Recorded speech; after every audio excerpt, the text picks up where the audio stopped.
Hello, welcome to Breakfast with Dan Walker and Louise Minchin. The headlines for you this morning. Good morning. Wednesday the 4th of December. In the last few minutes, the Prime Minister Boris Johnson has arrived at the NATO summit in Hertfordshire, asking the 29 states to come together. Yes, the meeting marks NATO's 70th anniversary, but it does come amid tensions about the future of the alliance. Our diplomatic correspondent James Landale reports. Going to be covering that throughout the day, and in terms of President Trump, we can show you the live feed of NATO, and we'll have coverage throughout the day for you across the BBC. Yesterday, President Trump flatly denied claims that US firms want market access to the NHS in a post-Brexit trade deal, even if he said it was on a silver platter. Our political correspondent Jonathan. A kitchen porter who helped to tackle the London Bridge attacker Usman Khan has said he acted instinctively when he ran towards the danger.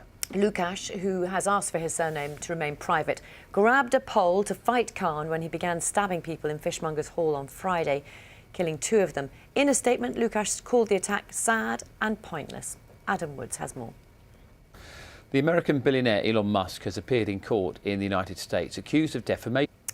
Well, extraordinary acts of bravery from so many people. Very few of us can know how we would react in similar circumstances, but someone who can is Mike Crofts, a former British Army officer who rushed to give first aid to PC Keith Palmer during the terror attack in Westminster in 2017. You remember that PC Palmer died of his injuries. Mike now runs a project which mentors young men in custody, and he joins us very much. That's Mike Crofts, who was a witness to what happened to PC Keith Palmer a few years ago, and reflecting on his thoughts on what many will have seen and gone through on Friday on London Bridge. Make very good points about that need for kind of space and time.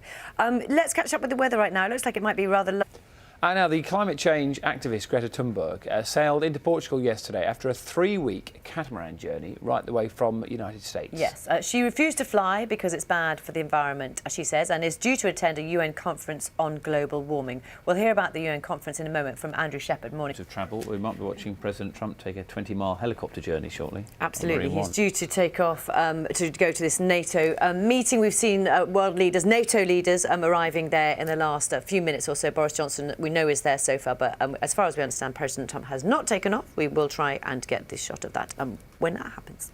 Before that, though, the news, travel and the weather, wherever you're watching this morning, we'll see you in just a few minutes. Morning, welcome back. You are watching Breakfast with Dan and Louise. It's fast approaching 8:30 now. In the last half hour or so, the Prime Minister Boris Johnson has spoken about the need for NATO countries to stand united as he prepares to host a summit for all 29 countries in the alliance. World leaders arriving.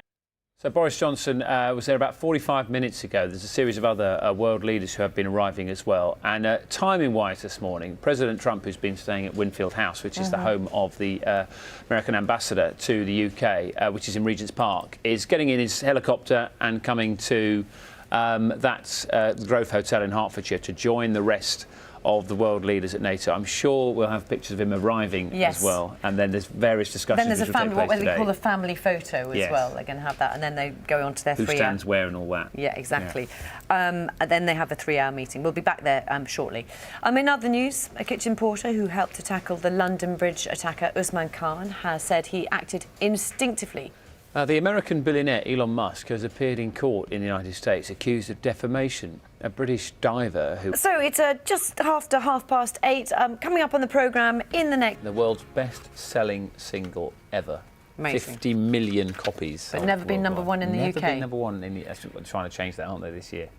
Sally, I'm just going to give you a warning. You may well be trumped You may this morning. Yeah. Never. Surely in a million years you would never do that. Right. He's going to take a little break right now and go off and pursue his acting career. Is he? Before coming back to coming back to snow sports. Yeah. Right. Well, look out for him. Exactly. OK, silver medalist in the past. Thank you very much for that, Sal.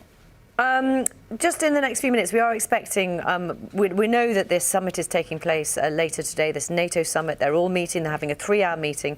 And we've been watching arrivals over the last half an hour or so on a blue carpet. We know Boris Johnson is different things to discuss. And it's quite a short meeting, isn't it? Continuing coverage, of course, throughout the day on BBC News as well. Yes, we should be dipping in, I believe, sometime between now and 9:15. Now, a star cast, a national award in the bag, and a shot, possibly an Oscar. That's not a bad result for any movie, but in this case, it was the writer's debut. Yes, Beth Moran's short film, which was partly inspired by her grandfather, is about the friendship between a 12-year-old girl and an elderly man who has dementia. Let's have a look of it, because it took, what, 6 days? Is that quite in one of those screenings? What was that like? Did they said the film is called Missing a Note, and who knows, if it is nominated for an Oscar, maybe we'll get you so much, Beth. Really good to see you. Thank you. So I've been able to see from the arrivals at the NATO summit that it's pretty cold out there. Matt's got all the details though. Morning. That would ruin your plans to do the school run in in the light from here. So 8:49. In the past few weeks, you'll have seen a festive deluge of Christmas adverts on TV for the big high street chains. Yeah, they normally cost millions of pounds, but an independent hardware store in mid-Wales has made one for less than 100 quid, and it's been viewed hundreds of thousands of times online. Let's have a little look. A lucky man to go and see those beautiful animals. Stunning. Yeah, gorgeous that this one, doesn't it?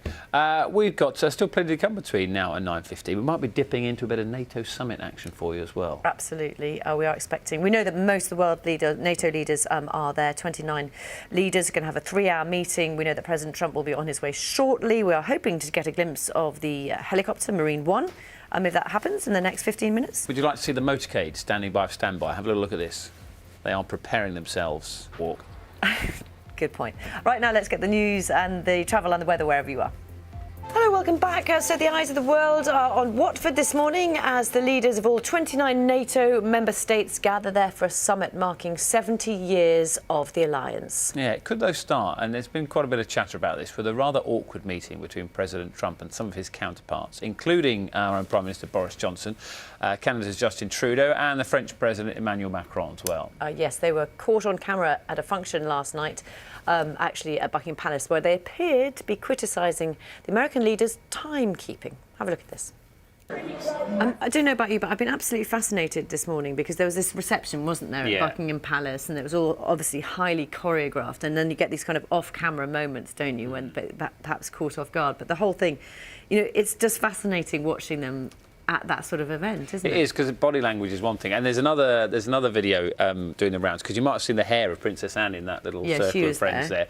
There's another one where Her Majesty the Queen is in a greeting line with President Trump and Melania Trump, and then Princess Anne is sort of in the background, and the Queen turns to Princess Anne as if to say, "Where are you?" And she gives it a sort of shrugging of the shoulders. It's protocol. You never quite know what you should be doing or what you shouldn't be doing. No.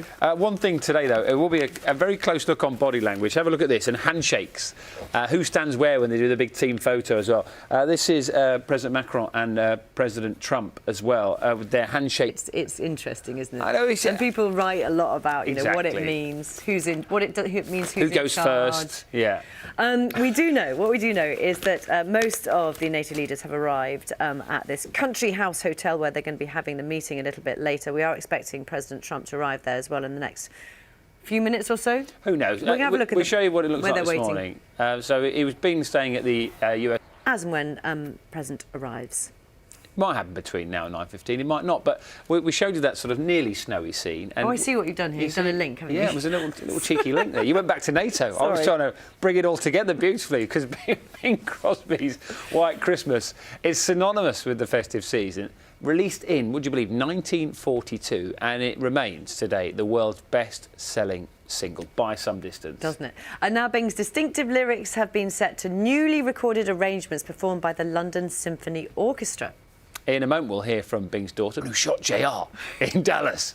Sorry if you haven't seen it yet. Remind ourselves of those distinctive vocals. Enjoy. Particularly, White Christmas was particularly relevant, wasn't it, to lots of... Like in your house growing up, was he often working? Was it always a big family time? No, it was actually a little family. Tell us about this album. So it's sort of... Tell us how it works.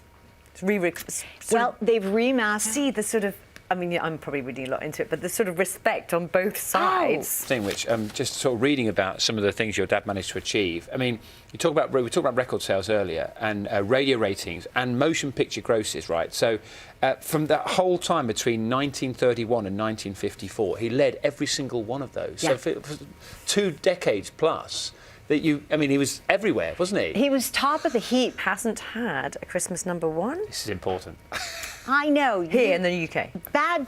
That's so on you guys. Sorry about 25 #1 hits, but never in the UK. He's never made #1 here. He is in the top 10 right now.